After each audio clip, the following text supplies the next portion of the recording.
Gents, what is up? Let's get into this. So I wanted to do a live report for you guys because we've been running Green Tide for a lot now. We won at the GT. That's what won the golden ticket. That's kind of what got us launched into the orc play. We just played freebooters over the weekend, so I have a battle report going up on Patreon today, I think. So that detachment is actually pretty cool. It's definitely different. It's not the number one, I would say. It's probably top three. I'm not gonna lie. It has perks. It has its killiness. But this video I wanted to go over with you guys. I want to do a live report because if I could just bang out all three games for the RTT and kind of give you a little bit more of the Green Tide tactics, there's a video up on Patreon right now how to play Green Tide, and it goes over exactly what you're looking for, what you want to try and do, when you want to launch out, stuff like that. So I wanted to make a quick video. What's up, Happy? I want to make a quick video for you guys. Probably not going to be quick. We're doing it live. So I'm going to answer any questions, go over all that shit. So we're going to do all three games against Death Guard, Tau, and then Emperor's Children against our boy Nolan. We played two new people this RTT at Alternate Universes Bluebell. We are running a GT for the first time in Geekdom in Pennsylvania. It's at the Convention Center in Pennsylvania. So if you guys are interested in making the trip to PA, it's our first big major GT, which we are trying to grow it every single year. It's going to be at a huge Geekdom event. So it's a lot of like, I guess, anime and games and all that stuff. So that is going to be cool. You guys get to pay, and the ticket counts towards the weekend event. So it's a Friday, Saturday, Sunday event. So if you want to bring like significant other, they can walk around, do all that stuff, shop. And then we're going to be playing the GT on Saturday and Sunday. So that's going to be super cool. What's up, Italy? So yeah, we're going over to Spain potentially. I got to talk the wife into it. But we got the ticket from the GT, the first orc thing. So we're going to go to Barcelona, Spain to play at Worlds. So that's going to be a really cool trip. So if you guys are going to Worlds or you want to stop by and come say hi, I'm going to try to bring as much merch as I possibly can over there. But yeah, so let's get into this. I posted in the description below all the videos from Green Tide that we did for the last 6 games. So you guys can go back, watch the list, why we brought what we brought. It's the same list. I didn't have time to practice to go into this RTT 2 weeks ago. So I just ran the same GT winning list. So I knew it was good. I knew it worked. So we just ran it for the RTT. So let's get into the stuff here. So first game was against Death Guard. Let me reduce this. We are playing Morty's Hammer. It's funny because like the opponent was another buddy, another Patreon who brought his buddy to the store, and we had about 26 players signed up, and 24 showed. So the RTTs are getting bigger and bigger. Like having a 24-person RTT where you have like 5 or 6 undefeated players is kind of nuts. Competition at our store is insane. Like it is a very, very good, strong meta. So if you guys are interested, go to the AU store to play really, really good players and get the most out of an RTT day. That's the store you really want to go to. So this list is the Morty's Hammer. I played him. I don't know if you knew that I was playing Death Guard last year. He's like, do you know Death Guard? I was like, yeah, I know Death Guard pretty well. Got ranked #1 Death Guard player last year. So I don't tell that people fucking up front. But his list was the Morty's Hammer. It's still really good in the current meta. He's got indirect fire with all 3 of the big tanks back here. He's got 1 unit of Death Shroud. He's got the Lord of Virulence with the enhancement for the lone op and then making everything reroll. And then he's got 3x3. So he's got 3 heavy blight launchers. He's got 3 drones.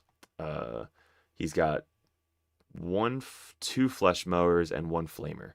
And then he's got a unit of boxes. So it's basically just like 9 drones, 3 heavy blight launchers, and then, or whatever these big things are, and then the Death Shroud and the Virulence. And that was, an Italian man to camp in the back to get the extra CP.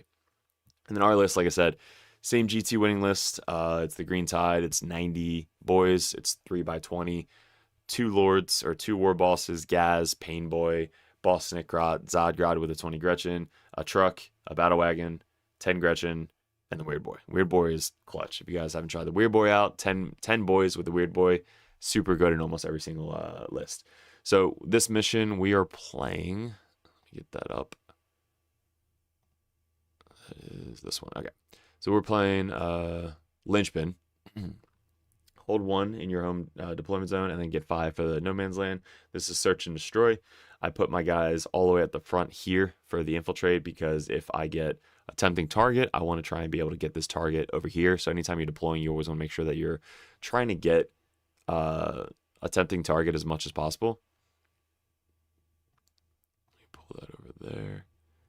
Because it's an easy turn 1, 5 points. That's really the whole goal of it. Sorry, pulling the thing up.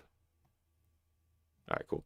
So yeah, turn 1, we actually happen to go first. We get assassinated in overwhelming force. Can't do. The only characters he has is the Lord of Virulence and the Tallyman all the way in the back there, so I can't really do anything turn 1 against that. And overwhelming force, he only has the Poxwalkers over here, which I literally can't get. So it's kind of nuts. But this is our turn 1 movement. They look great on the table, by the way. I painted these guys up in a week. And the Night Lord's blue just looks fire. Like I like it. I really like how they turned out. And I painted them with the slap chop. You dry brush and then you paint all the colors over it. So my turn 1 was pretty standard. I just basically ran everything forward. I scouted forward with the Gretchen. I tagged the point. I'm sorry, I didn't go first. Death Guard went first. So I tagged the point up here with the Gretchen. These guys stayed back here to screen out over there, screen out there. I started this thing right on line because he doesn't have really any guns that could shoot this thing turn 1. This thing's going to stand up there, move forward. I put Gaz out front because if he wants to shoot Gaz, I get to horde move forward a little bit and extend the range. If he kills a guy, I can horde move, and then I can make a guy in my turn to extend the range even further. So just that threat range with Gaz's unit turn 1 is just insane. So his turn 1, he moves up this guy all the way, which was one of his mistakes that we talked about at the end of the game. He sacrificed this guy to kind of move up and get the charge off on the Gretchen. He puts all 3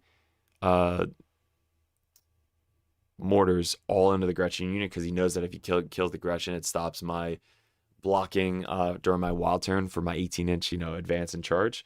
So he was really smart in going into the Gretchen to try and whittle them down instead of going into my boys units for the horde move. So he takes them all the way down to like 5 or 6 guys. There's 2, 4, 6, 8, 9.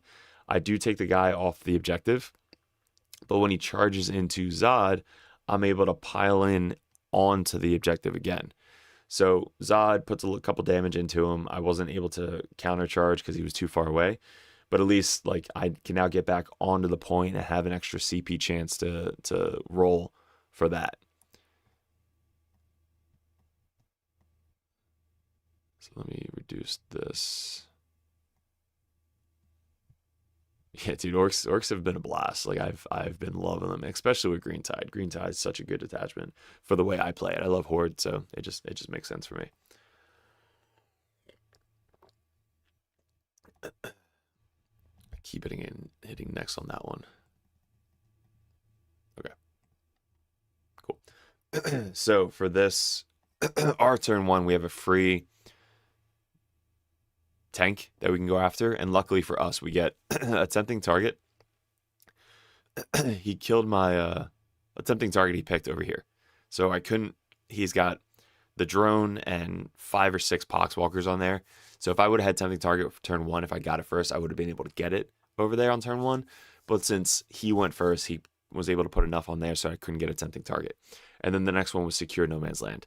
If I got like bring it down, he basically gave me an easy bring it down target by sacrificing that one vehicle for really no gain on his part on turn 1. So I think turn 1 he should have just moved that thing up and just like kept him at a distance, so that way if I did commit into it, he would have had so many shots onto the orc unit that he could have just taken him out on turn 2. But instead he committed him, left him really close to Gaz, so that way Gaz can move up, charge it, pile onto the objective, and just wait another turn anyway. So he gave me a free tank for really nothing. So this is my setup for turn 2. I ran up my vehicle, got it on the point, put 5 OBSEC on it. All these guys moved up, got on the point. I put the boys on the point. I put basically everything on the point, so that way I can guarantee to get an 8 on turn 2 for me. And then Zod moved up, kind of screen out a little bit to stop the Death Shroud from coming in. So I moved them up to push out the Death Shroud. So Death Shroud come in out here outside 6. He has to charge into the Gretchen, and then I can countercharge with Gaz and kill the Death Shroud. So knowing the Death Guard still had the Death Shroud, you want to screen out as much as possible on turn 1 to push them back as far as possible. So his turn 2, he moves up. He gets assassinate, he kept, and then he kept overwhelming force. Assassinate, he has Zod to try and go after because he whittled down the Gretchen really well. So he whittles them down, kills the rest of them, kills Zod with the mortars, and he basically keeps the castle going all back here. He puts this guy 1 inch away from the wall. These 2 guys are waiting. These guys are blocking from me getting into there with Gaz. And then he puts all these guys castled up over here. These guys are just holding the zone back here. So I'm pretty far back. Like, I don't have a good spot to get a wall going on turn 2. I'm like trying to measure out my threat ranges, do all that stuff. I do wrap it up here. So I needed to wrap at these guys to try and have something for a turn 2 wall. Because these guys could try and launch out and use this thing as a slingshot. This vehicle right here. So if they launch out, charge this thing, slingshot up here to attack this guy, and then Gaz can move up this way, use this as a slingshot and get over there. That's my mindset going into turn 2. I'm kind of giving up this side of the table because the commandos did absolutely nothing to the boxwalkers. So I'm giving up this side of the table, but I'm really pushing in on this side to try and steal his home field objective. So that's his setup at the end of turn 2. This is my go turn. So I do Wah on top of turn 2. I commit basically everything. I commit Gaz up here. My goal with Gaz's unit is to charge into this guy. Gaz's big base is starting like 2 inches over here. If I charge over here and 2 inches, I can then pile in 3 to try and go into this guy and kill this guy. So if I can kill 1, 2, 3, maybe 4 vehicles this turn, 4 out of his 5 now because I killed 1 turn 1. So 5 out of his 9 tanks. That's going to put me in a huge advantage. And having the horde move, getting into his backfield, he can't really shoot that unit because then I'll just horde move into him. And that's what we try to do. So I get the blue squad out. They advance up this way. Gaz advances this way. These guys get it out of the truck there, advance up here. They're going to try and kill this one and tag up this one. And these guys are going to try and kill this vehicle and get back there.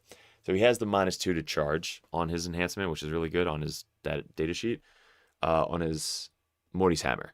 So he picks, I believe, this guy or this guy for the -2. And when he does that, you can charge something else and then try and pile into it. So since he picked this thing as the -2, that limits my movement going into there. So I don't want to pick this thing as a target. So I pick, I think, this one, and then I pile in this way. Like slingshot, kind of like going diagonal, and then I pile in this way. So it kind of stops his -2 to the charge by choosing another target as a charge target and then get it. But then everything else kind of runs forward. After my charge, this is where we end up. So I charge in the blue squad. I put a bunch of guys into this vehicle. I actually charged the battle wagon into it. Commandos get into the battle wagon.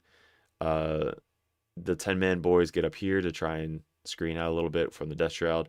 I put my dudes down here because I wanted to screen out down here. I didn't want him to charge into my backfield and just steal my home field. Because with Morty's hammer, he can pick somebody out of 12 inches to be contagion, and then he can drop down 6 inches. So if he just picks my Gretchen, come down 6, charge the Gretchen, and then steal my home field, that fucks you up. Morty's hammer is really good with the 3 death shroud to do that. So I wanted to screen out further with the jump pack. So I screened out 12 inches here, so that way he has to come in out here, so he can't charge my home field. So I sacrificed these guys to push out the death shroud because you get them off the table. Truck runs up, screens out 12 all around here. These guys screen out 6 all back here. I have all of this screened out, so I realize nowhere to put them. But Gaz does his thing. So Gaz charges in, piles into here, kills this vehicle. I then pile in even more. I tag the Lord of Virulence right here. And then these guys charged in, killed this vehicle, piled in, tagged this vehicle. So I'm in a really good spot right now. I have this tagged, the Lord of Virulence tagged, this thing I gave up on, screened out the Death Shroud, and now we're going into turn 3. So his turn 3, he kills most of the blue unit up here, because I can only horde move with 1. So he falls back with the Lord of Virulence. I horde move with Gaz's unit backwards. So Gaz's unit was here, right? He moves these guys all back outside of the terrain feature. These guys, I think, move forward. This thing, Desperate Escapes back here. And he lines up everything to shoot Gaz's unit. So he puts the full rerolls the wound on Gaz's unit. So once he shoots, I think maybe the mortar into Gaz's unit, I kill this guy that he can see, this guy that he can see, and this guy that he can see. So I kill the 3 guys that he can see. The other 2 vehicles are in the back right here. So then I horde move, and I move Gaz off of the terrain feature right here. I horde move diagonal this way. So they're all moving this way off the terrain feature, so that way they can't see Gaz unit anymore. So all the rerolls from the heavy blade launchers, from them, and the Death Shroud came in back here. So all of those guys can't see Gaz's unit anymore. So that helped out so much with the horde move going backwards in a defensive position. The one guy that was here, he has to end as close as possible to close enemy unit. He didn't move. Everybody else moved around him. So that way I successfully made a horde move to stop the line of sight from that fucking firepower. If he would have just backed up and kept these 2 guys in the terrain feature, he still could have shot out and killed Gaz's unit. So Gaz's unit, whole unit, probably should have died this turn if he put him in a position where he could still see after my horde move. But instead, he shot everything into the blue unit, killed all the blue unit down to the war boss. So I still had most of Gaz's unit. I res some guys back up. The battle wagon scooches up in the deployment zone. These guys move up forward. The whole the second 20 or third 20 man with the war boss unit, they're starting to go down this way to try and stop primary. So I put the 10 man boys over there. With the weird boy, I put these guys starting to advance this way. I block a truck from this guy. The drone came over here, killed the jump pack, and then I had to try and stop the drone from doing stuff. So I know he can fall back and do stuff, but he can't fall back in action. So I charged the drone or the truck into the drone to stop him from doing actions. And then I just put as many, actually I bring the weird boy back here. I put as many OBSEC as I possibly could on my home field objective. So that way he can't steal it. Like he can whittle him down, but I have as much OBSEC as possible on the home field objective to try and do as much as possible. So do you ever shoot the bazookas from the boys units? I think I'm going to take them out because not really. Like most of the time they're just doing all melee. So I only shoot the bazookas if like there's a 10-man unit or like 3 wound models. I might put some chip damage into them, but I think I'm just going to take the bazookas out of the 20 mans and keep them in the 10 mans just in case. But no, I think I'll take the 2 out of the 20 mans and add the melee weapons back. But no, I don't really shoot the bazookas at all because they're mostly in combat most of the game anyway. Like the boys are literally always in combat. So I'm probably just gonna take the bazookas out. Get some water. I just did 2 videos, one on freebooters and one on the marauders. So my voice is shot. Excuse me. The freebooters and marauders video is going up on Patreon in the next 2 days. So freebooters was really fun. I ran that. Has time, but no, I've been running Horde for a while now, so I always play clock. So anytime you're practicing, always practice with the clock. But right now it looks like at this stage of the game, I have 28 minutes. He has 9 minutes. So it's good for you as well because your opponent has to play around 100 boys going at you. So I haven't really had an issue with clock, but anytime you're playing, start at 110 minutes and practice that. And then when you go to a tournament, you're starting at 130 or 120. So you have basically plenty of time. So keep practicing 110 minutes. Freebooters seem fun. Seem to list on the Patreon. Yeah, so I think Freebooters is going to be decent. I'm going to bring it at the maybe RTT coming up. So that or the Horon if I get the models painted in time. But the Freebooters I think are going to be really fun to try out. So let's get into... We have as many models as possible back here. We put Gaz into the 2-up save guy over here. This guy as well. So we're just kind of chip these guys down, but we're just putting as much OBSEC on his deployment zone as well. Sticky, sticky, sticky. And then he still has this one. So he's basically fighting over this one. We have everything else. So we're basically winning on primary at this point. Here, he is this guy in my home field. I still have 2 OBSEC on everybody back here. And then he whittled down everybody but the war boss over here. So, yeah, super easy. So, end of the game. This is the final score. We have 100 to 58. So, it was just a brutal game. He had 8, 0 on turn 1 because he had Assassinate and Overwhelming Force. Couldn't really do. So, he had 8, 8, 3, 3 because we stole his home field. And then he had 10 on turn 2, 2, 7, and then 7. So 26 out of 40, and for us, we had 50 out of 50. We had 8, 13, 15, 15. 5 on turn 1, 9, 10, 9, and then 8. Getting a 6 on Sabo is kind of nuts. So I think on that turn we had, let me pull that back up over there. That we had Sabotage going off with, like, this thing. So this thing is just getting into his deployment zone and saboing over there, and he really can't kill it. So that was kind of brutal.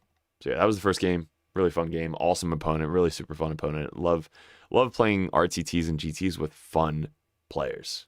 So next game, a new player. Another new player into the Tau. So let me get this up for you guys. Let's go there. Zoom in.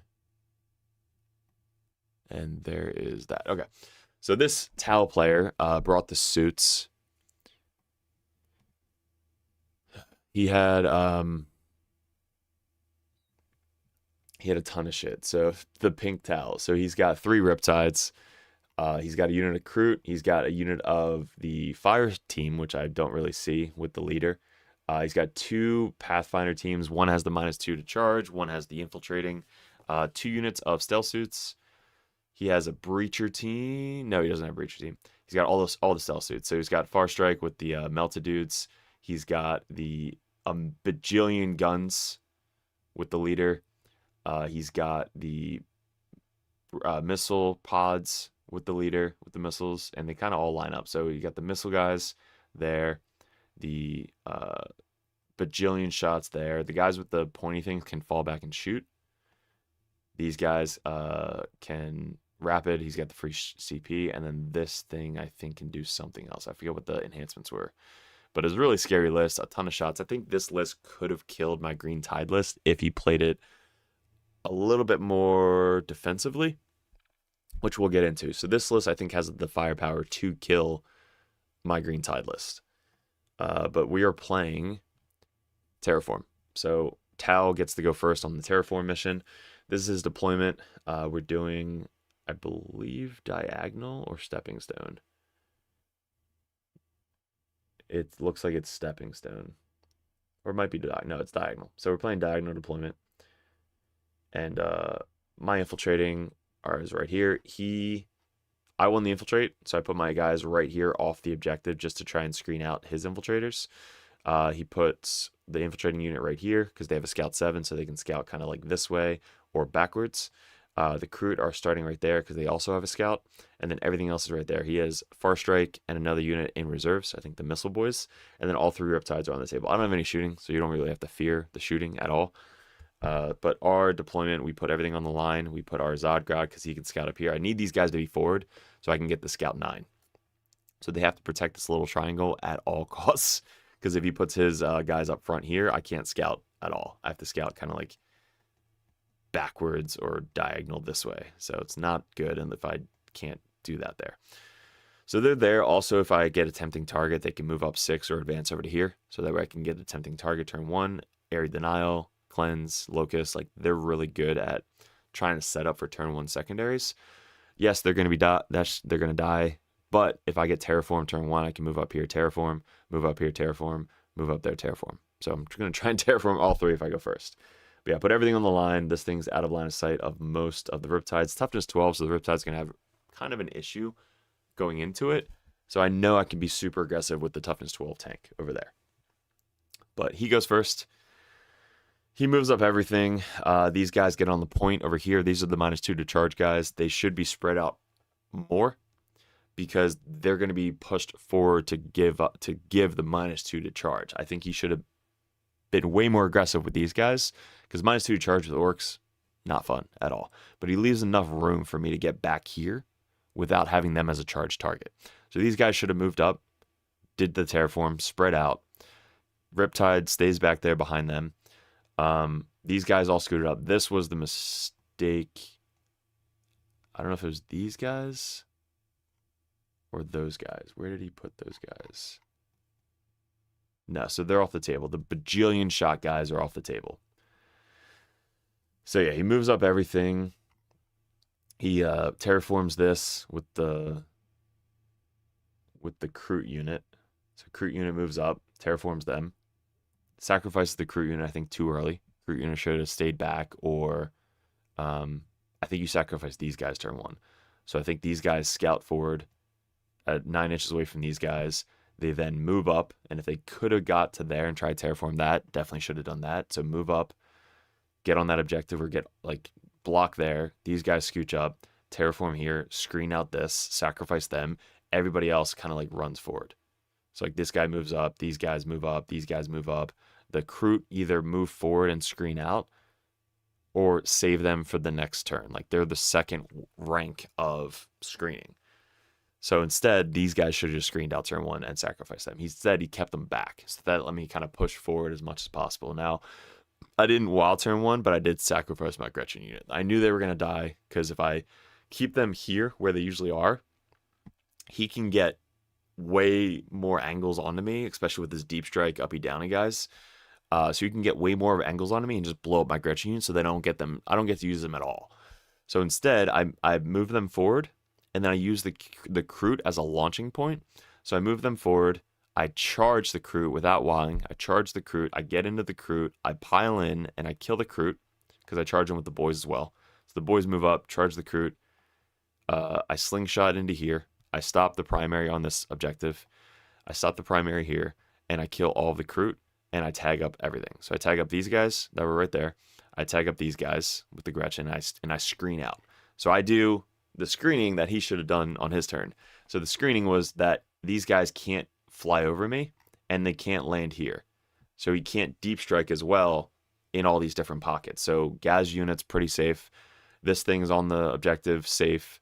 These guys are stealing objectives, so I stop his primary in turn 2. I get to I didn't do an action here because this thing advanced, so I couldn't action on here. So yeah, I couldn't terraform turn 1 over there because I had too much going on. Actually, I think I could have. I think I could have moved up, which I did. So I moved up, I terraformed in the shooting phase, and I think it goes off at the end of the shooting phase with the Gretchen, and then I charge. I think that's how it is. So I move up, terraform in the shooting phase, it completes, and then I'm able to charge. I think that's how it's worded. But yeah, so that's the end of turn 1. And I wait everything screen out 6 inches all back here. His turn 2, he brings everything down. So these guys deep strike back here. These guys, again, should have screened out here. The Riptide should have been a little bit further back. These guys are so deadly into the orcs, but they should have screened out and blocked my movement from going this way. He's got a reactive move, which I completely forgot about. I didn't even think about it, and I forgot. But let me make this smaller for you guys. Yeah, so these guys down here, they came in down there. These guys spread out, screened out the back. These guys stayed there in combat. They're able to shoot in combat, so they just shot and killed most of the Gretchen because I don't have an invuln save. These guys all scooted up. Didn't really do too much damage, and now it's wild turn. So I wild, went forward. These guys rapided down here because he went first, so I rapided behind this little terrain feature so that way I can advance up. And if he would have screened out properly here, there's probably no way that I could have essentially got into the Riptide or these guys back here. So I want everything to go into this Riptide because he left plenty of room. So if I charge the Riptide, I don't sacrifice the -2 to charge, and I can still pile into them and kill them on the charge. So that's what I do here. I advance forward. I choose the Riptide as the charge target. I charge in. I put the war balls, the knob, as many as I possibly can into the Riptide, and then I put a bunch of the regular guys up here. And then on my pile-in, I pile into the guys and kill the guys. So I kill the guys. I think I kill the Riptide. And then up here, I charge in. I want to take out this unit as much as possible and this Riptide. So I know Gaz could probably kill this Riptide up here. So Gaz uses these guys as a slingshot. I charge in. Gaz charges in. I charge into these guys. And now, since this thing is behind this screen, which they should have been forward, Gaz can then pile into the Riptide and kill the Riptide. As long as I kill these guys first, Gaz unit can pile in and kill the Riptide. So the blue unit charges in. look at this shit. This is just bullshit. So the blue squad charges in, kills these guys. The red squad charges in to these guys as well. So charge in second. The blue squad's able to kill them. The red squad then piles in, and then I killed the riptide. So I killed one riptide up here. I charged down here, killed this riptide, and I messed up this unit with Zod and this blue unit. So the blue unit charged this way, piled in, killed these guys. Zod killed these guys, killed all the fire blades, or the pathfinders, and then killed this thing. So at the end of my wild turn, it was just insane. Look at that. Now we're here, and he's in his deployment zone. And then up here, we killed all these guys, killed the riptide, tagged this unit down here. So again, I have the horde move, so I'm not as scared as just committing everything into the towel. But this like FU unit down here came in rapid down here. So they're going to mess me up with their bajillion shots. But if I could put my guys close enough and I live with the 5 of invuln save and the Field of Pain, I can try and horde move into him to try and tag up something. But he's a good player. And he backs up everything. So he backs up as much as he possibly can. But he's now in his deployment zone, in his corner, with everything backed up. So these guys moved up. They shot and killed most of Gaz's unit. All I have left is Gaz. So he killed basically everything with Gaz's unit. Gaz lived though. So Gaz is able to kind of like move up and kind of threaten the Riptide again. So I charge in with the blue unit that didn't really get touched. They finish off the rest of this unit. We do the same combo where Gaz charges in. They charge in. I kill them, pile into the Riptide, and mess up the Riptide while killing the stealth suits. So these guys all died with the war boss and the knob. So we killed 3 of the suits here. We kill all of the pathfinders. We whittle down the stealth suits, and we kill the Riptide. Zod's still alive somehow on 2 wounds. We just keep forgetting about him. And then the Farsight team came down rapid over here. He's moving up and charging and, you know, messing up the boys down here. But at this point of the game, I'm just camping these 2 objectives, unterraforming his terraform, terraforming mine. I don't have to fear the backfield anymore because his uppy down unit is dead. All of his other Riptides are in combat. So it's at this point of the game, he should have won or had a way better chance with the screens and then using his like bajillion shots to whittle down my 20-man units every single turn. So his turns should have been everything whittled down 1, the bajillion shots whittled down the second one, keeping the screens up, and then by turn 2 or turn 3, I don't have enough oomph to kill his Riptides. So his Riptides are just alive, falling back, shooting everything, while he still has a bunch of the uppy-downy suits killing my guys. So at this point, this is kind of like all he has left.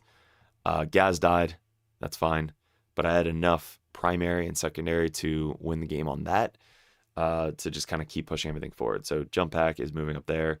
Boss Nick got picked up, brought back down. Fucking battle wagons just running forward. Truck got on the point. All these guys, 2 obsec is on the point here. And then I still have 4 guys left, 5 guys with the war boss, and Zod somehow is still alive. But going into the final turn, he has a Riptide left with 10 wounds, 2 stealth suits, and Farsight. And that was the final score. So after that, finished up 99 to 56. So Tau went first on terraform. He could have terraformed 2 objectives, which he did, but the Kroot should have been wave 2, and the Pathfinder should have scouted forward and then just moved up even further and just 1-inched me right there. So that way I can't move forward with my Gretchen. So the Gretchen is still stuck. Should have uppy downied the guys, blew up the whole Gretchen squad, probably shot at Gaz's unit with the other squad. And then the 2-inch minus charge guys should have been way more forward, or at least screening that side of the table. So if they're on the other side of the objective, or at least on the back side of the objective, I have to choose them as a charge target. They probably should have been way further, because that pushes my rapid ingress back on the bottom. So that way, if I choose them as a charge target, I have to move up and -2 to charge. I could fail that miserably. So yeah, 99 to 56. He has 7 for primary, 6, and then 1, and then 0. So really bad with the 14 out of 15 because we were just pushing him beyond the primary. And then back here we had 50. So 11, 16, 16, 16. And then we had 39 out of 40. We had 6 turn 1, 7, 8, 8, and then 10 on turn 5. And then for him, he had 8 good turn 1, 7, 8, 4, and 5. So we had pretty good secondary, 32 out of 40 for secondary, which is really good against our green tide. So, but yeah, like I said, that would have been the biggest difference was his turn 1. He got turn 1, which was really good into me. These guys scout forward outside 9, move up 1 inch them, right? You could probably even move up terraform or move up shoot if you really wanted to. And then the Kroot are here against the wall. So that way on turn 2, you're doing the same thing. You're just running forward and using the Kroot as the second screen. So that way on my go turn, you see Gaz, the Kroot are here essentially on turn 2. Gaz can't get to the fucking Riptides or the battle suits. Like I just can't get there. I'd have to like charge way out here, try and slingshot this way and get to them, but I'm only killing maybe 1 or 2 battle suits compared to the Riptide, the battle suits, the other Riptide, and these guys same thing. They probably put more on the point. Maybe the Riptide sits on the point, so that way you don't lose primary on turn 1. And then on turn 2, you just run forward and push out my rapid ingress down here, and I have to choose you as a charge target, so you're -2 while the Riptide's on the point, and the cell suits are screening out back here. So that would have been a huge difference of a game if he did it that way. So that was game 2. So any questions you guys, just comment, let me know. I'll go over them with you guys. But yeah, the Tau, I like that list. That was a really scary list. But this is against our boy Nolan. So Nolan got paired up with his Emperor's Children going into our green tide. He went 1-1. So I got the pair down because there was like 6 or 7 undefeated, or 5 undefeated. Like it was a weird number. And then at the end of the tournament, there was 3 or 4 undefeated players. It was fucking crazy because we had 24 players at an RTT. So he's running the new Emperor's Children detachment with Fulgrim. It's the one where he like gets bonuses. He can advance the whole army and charge. This guy has a poison where if he hits you, poison continues. Awesome model. It's like professionally painted that he's using. Not professionally. Jesse, a really cool guy we play with, works for Games Workshop. He painted this whole army and got it and gave it to Nolan. Nolan traded him for another army. But he's got 2 rhinos, a Demon Prince, Fulgrim, 2 units of the infiltrating guys, 2 units of the Kamehameha lords with those guys. So 2 infiltrating guys, 2 of the full reroll guys, 2 of the Kamehameha character guys, 2 Mauler Fiends, 2 Noise Marines, 1 Spawn, and I believe that is it. Yeah, so that's his list. We're playing game 3, supply drop. So this is the 1 goes away on turn 4, 1 goes away on turn 5, and then we're all fighting for the center objective. The last picture of this video is going to be hilarious, and I'll show you why. So Nolan, again, already didn't want to go into the green tide, and I'd never played Emperor's Children with orcs. I'm brand new with orcs, so it's like kind of a good test for me. And he didn't know that we were playing Stepping Stone, which is 20 inches up and then 12 inches up. He just deployed like we always do. So I deploy, he deploys, and then whatever. If he knew that we were playing Stepping Stone, and I said, you can just redeploy if you want. He's like, nah, that's fine. He probably would have deployed Fulgrim here. He probably would have deployed his Mauler Fiend there. His other Mauler Fiend maybe here. And then everything else kind of like spread up. So that was the biggest difference right there. He would have just ran everything for it. Now, we went back and talked about the game at the end of it, which I'll explain to you guys.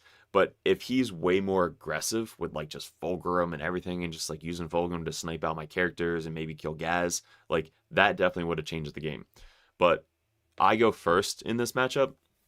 Again, going first with this matchup is not great because one of these are going to go away, and going second on this mission, it's really good because you can almost always get a 15 on primary going second, because you want to try and hold that center objective as much as possible in turn 5.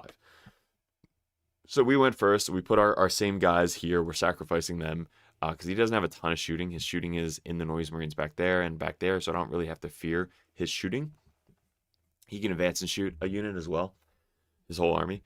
But these guys are here. They're off the objective. I put them there so that way I can screen out any infiltrators that he has from going there.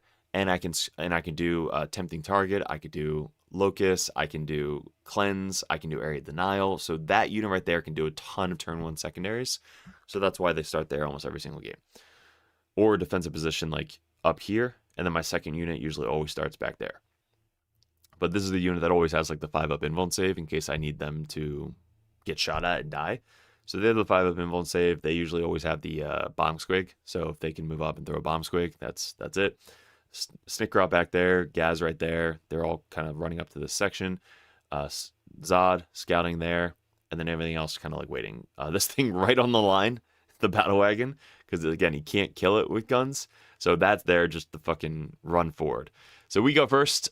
We get no prisoners and establish locusts. So our no prisoners option is really nothing. So no prisoners. What do we have to kill turn 1? Yeah, we don't really have anything on turn 1. How do we get no prisoners on turn? Oh, sorry, we have locusts and no prisoners. So locusts and no prisoners. What the fuck did we kill turn 1 for no prisoners? He scouted the trucks. Did I keep no prisoners? That's what it was. That's what it was. So I got no prisoners on his turn. I was like, fuck, well, how did I get no prisoners? I got no prisoners on his turn because he charged into me and I killed him. That's how we got no prisoners. So that's what happened. I was like, how the fuck did we get no prisoners? Okay, so this is our turn 1. We just full send and I throw everybody on the objectives. I was like, you're gonna come at me anyway, but if I can just like hoard, I'm going first on this mission, so you want to get as much primary as possible before turn 5. So I'm just like, yeet, here's fucking 40 OPSEC on the points.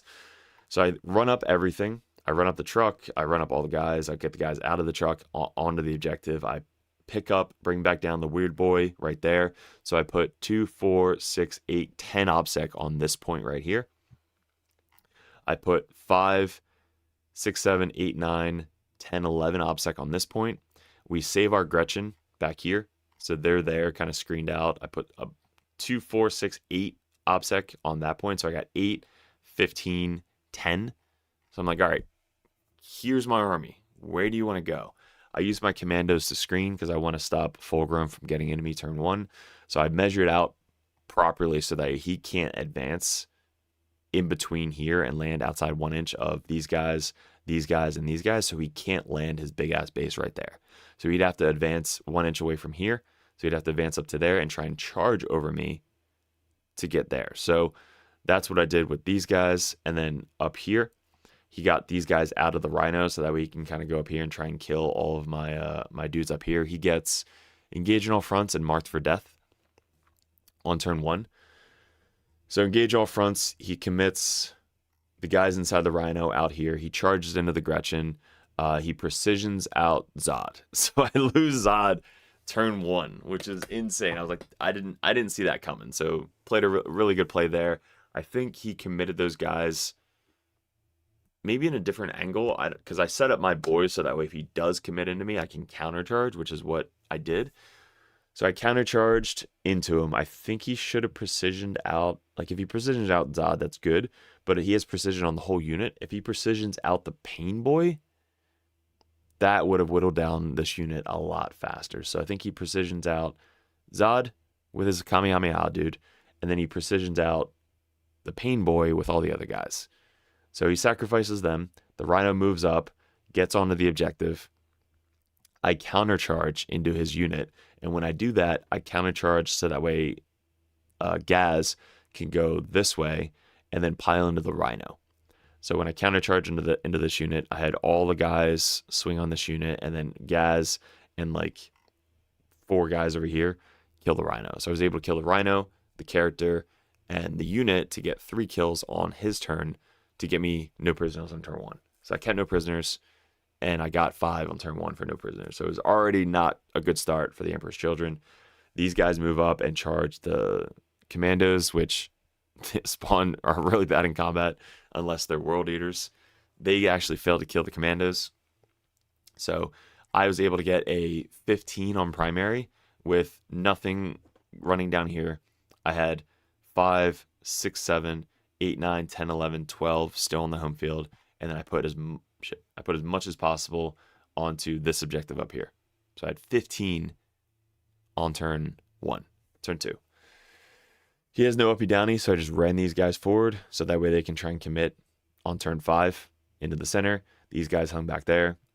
And now it's my turn 2. I don't think I'm going to wall here because I want to just keep pushing him back screens. I'm waiting my wall for him to commit. So once he commits, then I'll wall. There's nothing that I can commit to kind of like get into his lines.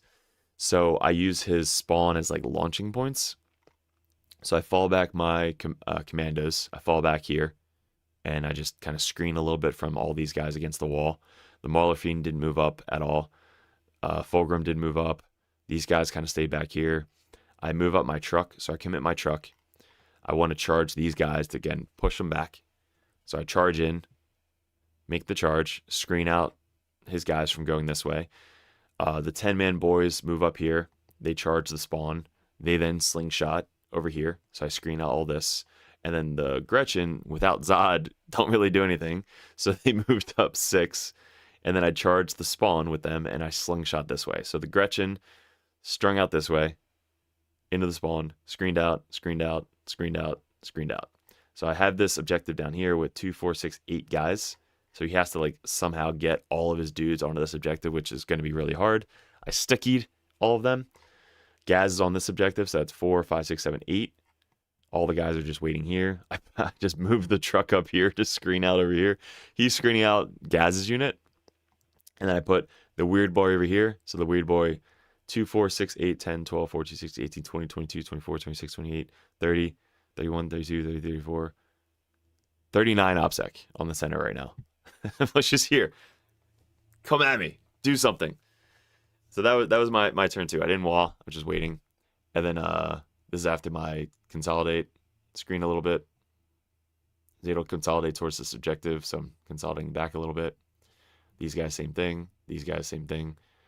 And that was my turn 2. His turn 2, bottom 2, he starts committing.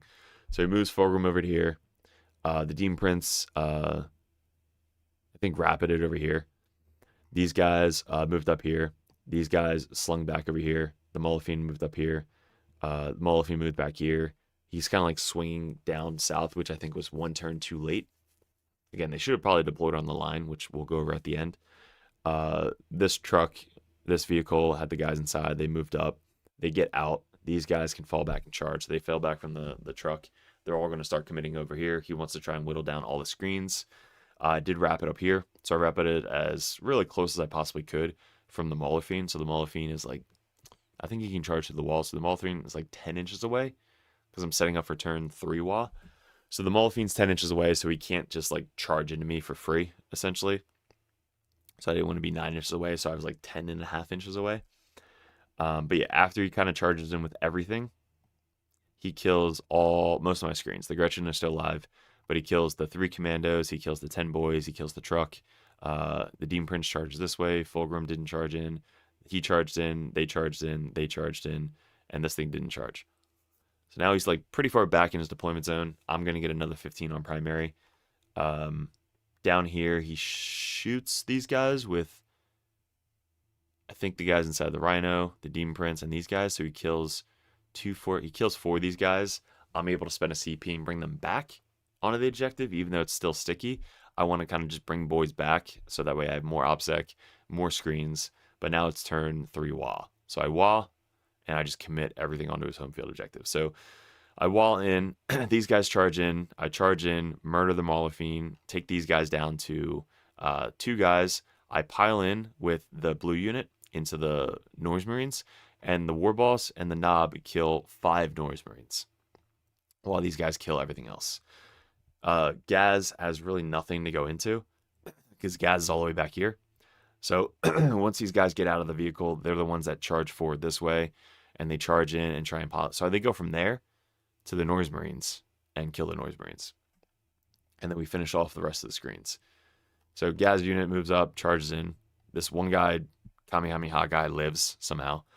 I couldn't get enough into him. Gaz unit didn't really do too much this game. I hid this guy behind the wall because I don't want him to be precisioned out after I thought about it turn 1. I was like, fuck, he could have precisioned out my pain boy really easily. So I wanted to keep him behind the wall, sacrifice his attacks, and keep him safe from being precisioned, because this guy has precision as well. I keep this guy on the point, so I have 5, 10, 15 OPSEC. All of these guys still on the point. This thing is just bare bone, so he can go after that. This is the first one that goes away. So since it's turn 3, it's going away top of 4. So he has top of 4. So I don't have to put anything on the subjective or even near the subjective, because I know it's going away on top of 4. So he doesn't even have to commit to it, and I don't have to leave anybody near it. So that's why this thing just got abandoned, because it's sticky. I scored it. Now let's run forward. This was the one that's going away on turn 5. So I want to make sure I guarantee this one on turn 4 for me. So that way on turn 5, they can all just run to the center and keep the center under my control. So I'm just trying to keep him in his deployment zone and keep my primary as much as possible. So his turn, he has a lot to chew through. Everything's 5-up invuln right now. So he commits and just tries to clear off everything back here. So Fulgrim charges in. We have a little misplay here. So let's explain what happened here, right? So order of activation, huge, especially for a melee army. So the Noise Marines get out over here. Rhino moves up, gets into here. The Demon Prince. Did the Demon Prince die during the wall? No, the Demon Prince is here. He gets charged by the Gretchen just to keep him in place. But the Demon Prince moves up this way, charges this way, and then I think dies on my clapback. But, no, Demon Prince is all the way over here. Okay. The Demon Prince fucking flew from there all the way over to here, and then charged into these guys. And since the Demon Prince charged that way, I just fucking move backwards. The Pain Boy attacks. All these guys attack. He fails all of his saves. I do the full reels to wound on the subjective, and we murder the Demon Prince. So even with the -1 damage, we just outright +1 hit, +1 wound, and murder this Demon Prince back here. And then he charges everything over here. So now let's go back to this. The order of activation is huge.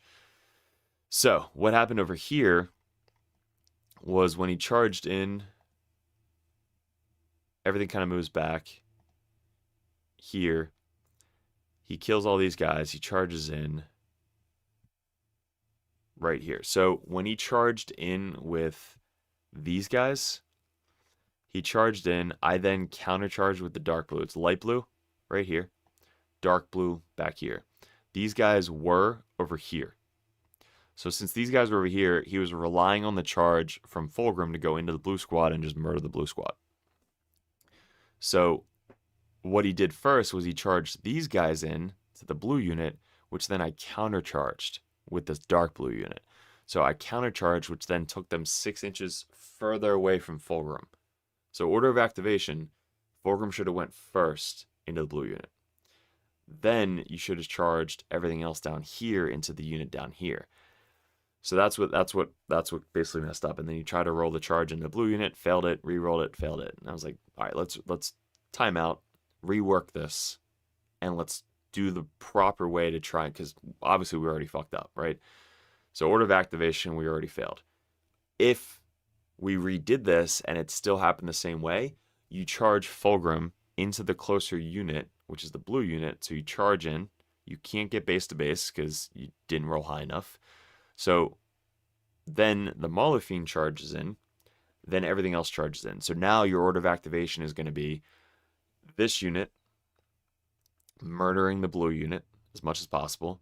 The Maulafine murders the War Boss. And then Fulgrim is able to pile in to this War Boss, which is part of the dark blue unit. That war boss is the light blue unit. This war boss is the dark blue unit. So Fulgrim is able to pile in, get within 4 inches, pile in 3, tag the war boss's unit, and then fight there. So that was the better order of activation once I countercharge. Countercharge shouldn't have happened, because if he charges that unit first, I can't countercharge. So Fulgrim charges in first, and then everybody else. If that got fucked up and I countercharge away, Fulgrim then charges as close as possible to the closer target.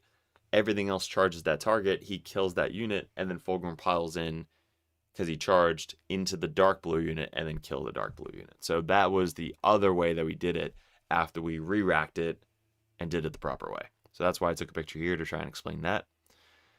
And that's basically what happened down here. So he kills all of the light blue unit, the war boss, all of the dark blue unit, and took this war boss down to 3. And the war boss fought back into this unit that is the Marines. I killed all but the character, and then I'm kind of basically ignoring Fulgrim at this point. So on my turn, I have primary, so I have the center. This one goes away, and I have that objective. I still have Gaz's basically full unit with Gaz. He has fight first, so I can't really do it. If I'm playing a tournament right now, I would basically essentially just either run away or screen, but kill everything else. So if I was playing in a tournament right now, I would not commit Gaz into Fulgrim. We found that out. I ran the jump pack dudes up. I moved up everything here, and then I put everything on this point. So on my turn, bottom 4, this is going away. So I don't have to camp it, put anything near it. It's sticky already. So I basically ditch this objective, and I just run everything to the middle objective. So I keep this thing on. I move Gaz unit up. These guys surround this dude here, so he can't run through me. The Rhino's back there. The Noise Marines are back there. I put the weird boss Snickrot there. These commandos are there. This thing is blocking these guys. So if he does charge into me onto the objective, I still have all of these guys behind the objective. I have all of these guys that are like there, like on turn 5, they're just going to run forward. 2, 4, 6, 7. That's 14 plus 5, 19 OBSEC on this objective. So this is my turn 4. Charge in. He fights first, kills Gaz, like kills mccauley, and then mccauley rolled a 1, and then Gaz dies. So lost Gaz. All these guys with that Gaz don't do anything to fucking Fulgrim. So I'm basically just there. So I don't do anything with that whole unit. So that unit just got sacrificed for nothing. But now he's in combat with me. He can fall back and do stuff, but it's not enough to out-OC me on this point. So he kills the Gretchen, whatever here. Everything at this point doesn't matter. Like there's no primary for the Emperor's Children. And this is the final board state on turn 5. I fall back because again I can't kill Fulgrim, so I fall back and just wait. So here's 20 boys or 15 boys. That's my turn. This guy falls back there. This thing moves up. It's just block out as much as possible. I put commandos here. So I put this guy here, these guys, that thing, commandos, boys, Gretchen. So I have 1, 2, 3, 4, 5 layers that he has to chew through to get to this 15 OBSEC or 15 objective point on turn 5. So he's bottom turn, so if he can chew through all of this, he earns it, but he can't. So I have 5, 6, 7, 8, 9, 10, 2, 4, 6, 8, 10, 12, 14, 16, 18, 19, so it's 29 plus 2, 4, 6, 8, 10, 12, 14, 16, 18, 20, 22. 22 plus 29, 40, 51. 51 OBSEC on this point. Like I said, guys, the last picture of the end board state is what's so fucking funny. Did your opponent ever reach no man's land? Yes. So this guy's in no man's land. I think this vehicle is about 1 inch to almost getting into no man's land. And those guys on turn 1 got the Demon Prince got into no man's land. that rhino on turn 1 got into no man's land. And these guys that got out of the rhino charged me and got into no man's land. So Nolan was just kind of out of it. Like, it wasn't his game. He didn't want to get, like, obviously into my army. Like, my army is just really good into this. And he got the pair up. So I got the pair down. He got the pair up. Nolan's a really good player. This is just a bad game showing for him. So it wasn't like he was into it. So we more were kind of just like going through the motions. And I was taking pictures mainly for you guys and to go over the battle report for the Green Tide anyway. So we went 3-0. This was the final board state, and the final game was 96-23. He had 0 for primary the whole game. He had 13 out of 40 for secondaries. And then for us, we had 50 out of 50. We had 15, 15, 16, 15. And then 36 out of 41 for the secondaries. We had 7, 3, 8, 10, and 8. So crazy RTT with this. We had 96, 99, and 100. So 100, 99, 96. We missed 5 points in 3 games. Like, Green Tide is fucking good. Like, it's so good. Like, this list is honed in. There's nothing I would change about this list. Everybody asks me, like, what would you change? Nothing. This list is very good for the current meta. It's very good for secondaries, very good for primary. It's just my Green Tide list. So if you guys want to play it, this is a really good way to play it. There's about 6, 7, 8, 9, 10, 11. There's 12 videos right now. There's some up on Patreon right now for Green Tide, but there's 12 videos you guys can go back and watch and see how to play this perfectly with the movement, the screenshot, the slingshot. Like, there's just so much that you guys can study about us playing this. But yeah, besides that, Freebooters was fun. Tried the Freebooter detachment the other day. My Zodguard unit wiped out a 20-man unit in shooting using the blast jet. Nice. So my Zodgrad unit wiped a 20-man unit in shooting. What did your Zodgrad unit have?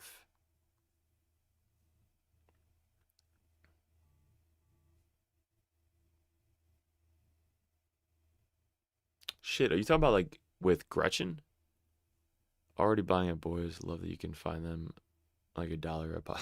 Yeah, so I bought all these boys from, like, the FLG site. I didn't buy any boxes of boys. They were all just like 20 blobs, and I just put them all together really quick and painted them, because you're never going to run more than, what, 20, 30, maybe 40 boys, but I bought 120 of them. So Zod, I actually have never shot with the Gretchen, because you can't advance and shoot. But each time Malo makes an attack, add 1 to the hit roll. Dude, I never thought about that. That's kind of nuts. Yeah, honestly, dude, I've never shot with the fucking Gretchen. He's got a ranged pistol, which I've never shot. 1 shot, anti-monster 4+. Cool. And then what do the Gretchen have? This is funny. Let me see what the hell they do. So Gretchen have 1 shot each. Hitting on a 4? No, the Grot Blasta hits on a 4, and then the Sluggas hit on 5s. Wait, the Grots hit on 4s? That's pretty cool. The Runt Herder has a Slugga, so the Runt Herder hits on 5s. Everybody else, so it hits on 4s, so hit on 3s. Holy shit! So the Gretchen hit on 3s. You wound on Strength 3, so probably 6s or 5s, and then +1 to wound. You wound on 4s. AP 0, but blast. They have 20. Holy shit, dude, that's insane. And sustain hits. Dang, that is cool. I'm gonna try that out. I mean, I use them just for melee. So I usually just, like, here's 20 Gretchen, auto advance 6 with sustain on freebooters. Dude, that is fucking hilarious. And pretty sure, yeah, so Orc Infantry, they get it.